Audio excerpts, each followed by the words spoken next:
Blah blah blah blah blah blah.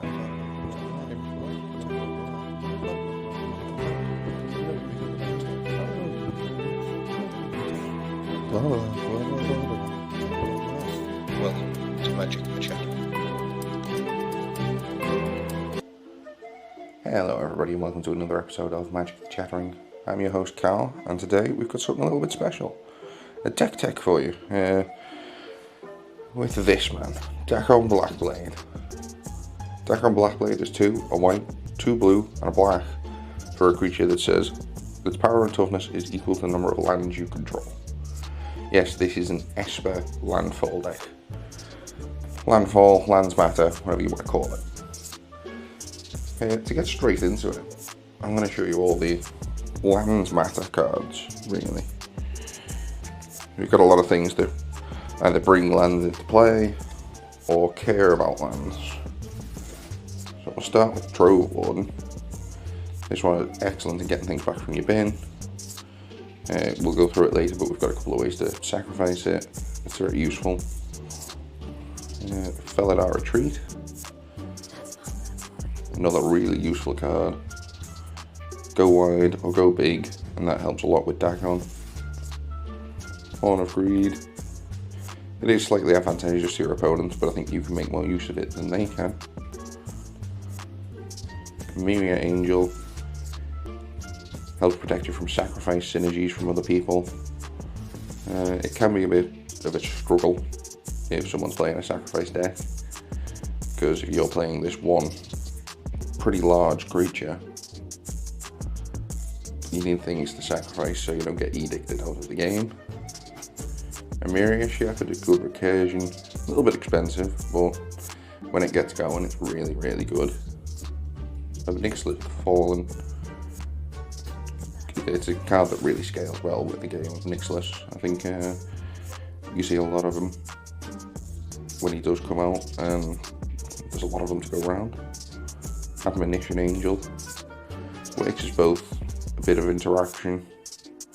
It will probably get killed because it's a big, scary, splashy angel with a good ability. But it's one of those, you know, you need a way of getting rid of some problem permanents. Admonition Angel is going to do that for you. Kalash is kind of the backup to Dakkon. If Dakkon becomes prohibitively expensive, go for Kalash. Rolling Elemental. Another one that is probably more kill on sight, but it's very useful. Blackblade Reforged is another way of just basically doubling Dakkon's toughness, and of course very on theme. Mirren's Safe House is a good way of having access to things you may not have in the deck. For example, I could use a Maze of It in this deck probably. I don't have a Maze of It, but if my opponents have one, I can always have one. Angel of Indemnity. This is a newer one from Outlaws of Thunder Junction. It kind of acts as a Sun Titan, but 1 extra mana, and it's only when it enters the battlefield. But it is very useful, and the Encore ability is very good. Often this will just get you back a land, but that's kind of what you want in this deck. Brought Back. This is a good way of ramping yourself. If you find yourself early game with a couple of fetch lands, if you save those fetch lands and then brought back them, you're going to be up 2 mana. It's a bit of a convoluted way of getting your ramp going, but it works. Expedition Map can help you find useful utility lands in the deck, and there are quite a few, and we'll go through them a bit later. Hallowed Fountain is a card that people hate to see, but when you get it on the battlefield and you can keep it there, it is very useful. Sun Titan. Just because we run so many fetch lands, this often works as a repeatable way of getting a landfall trigger. Archaeomancer's Map. This is a good one. I've never actually managed to get this out and keep it out. People tend to see a burgeoning to be a little bit too good. And Realmbreaker the Invasion Tree. This is just a repeatable way of getting landfall triggers. It's 2 mana rampant growth most of the time. which is very useful. Now, onto the next section, I'll be looking at our ramp. Arcane Signet, Talisman of Hierarchy, Gilded Lotus, Sol Ring, and Chromatic Lantern. It doesn't seem like a lot, but this is a lands deck. We mustn't forget how many lands we are running in this deck. 37 lands in the deck, because it is a landfall deck. You've got a lot of lands to use. I'm just going through the lands quickly. See, it's a big fat stack of lands. But we run 7, I believe it is, fetch lands.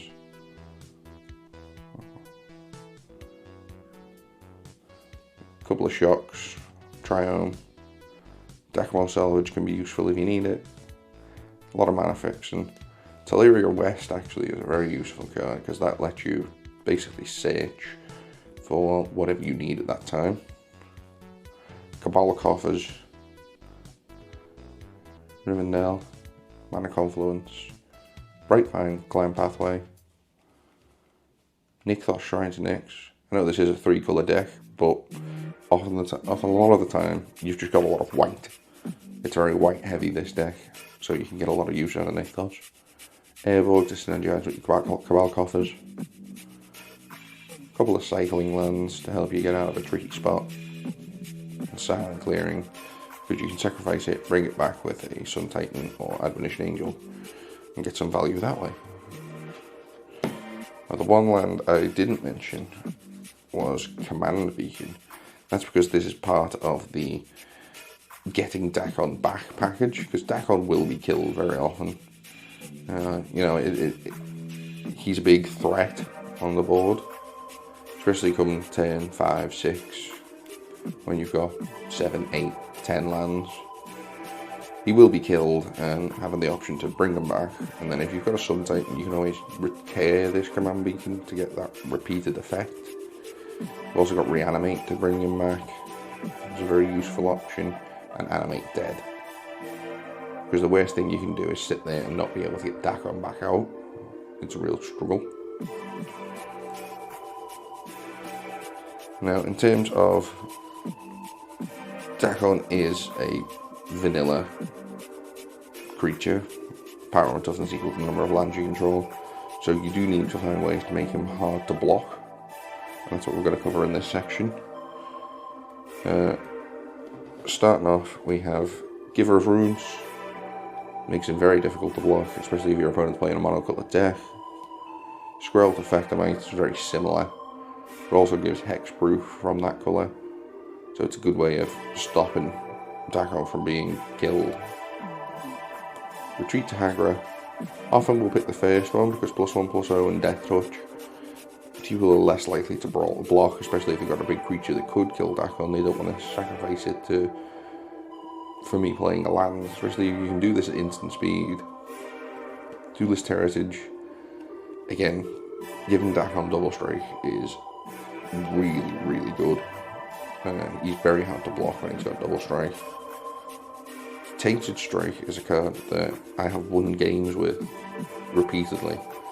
This card really can catch people off guard. No one's expecting their infect.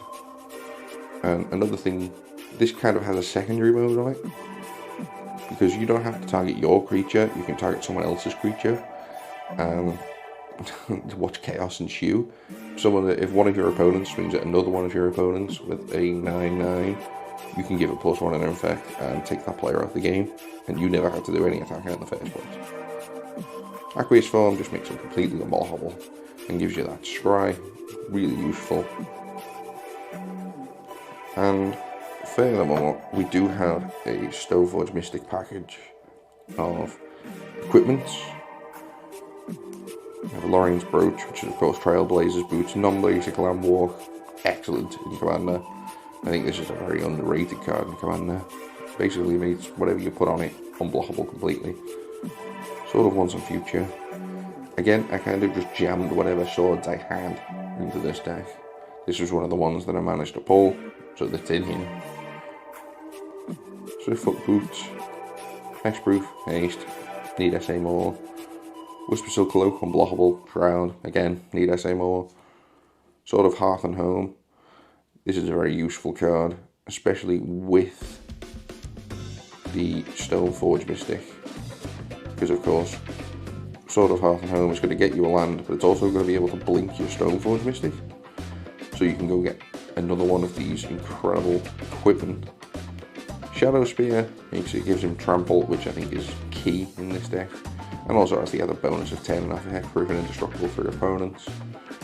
Sword of Truth and Justice, again, it's just a case of I needed swords and these were the ones I had, so these were the ones that went in. Vault of the Skyclave, giving him flying and fair strike, incredibly useful. This card has actually probably been one of the all-stars of this deck, to be honest. No one expects a flying Dakkon. And that's it for our equipment. Moving on to interaction.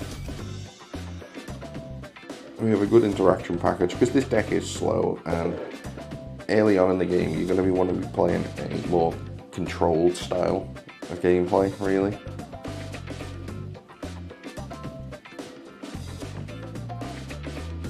You're going to want to play in a more controlled style of gameplay, really.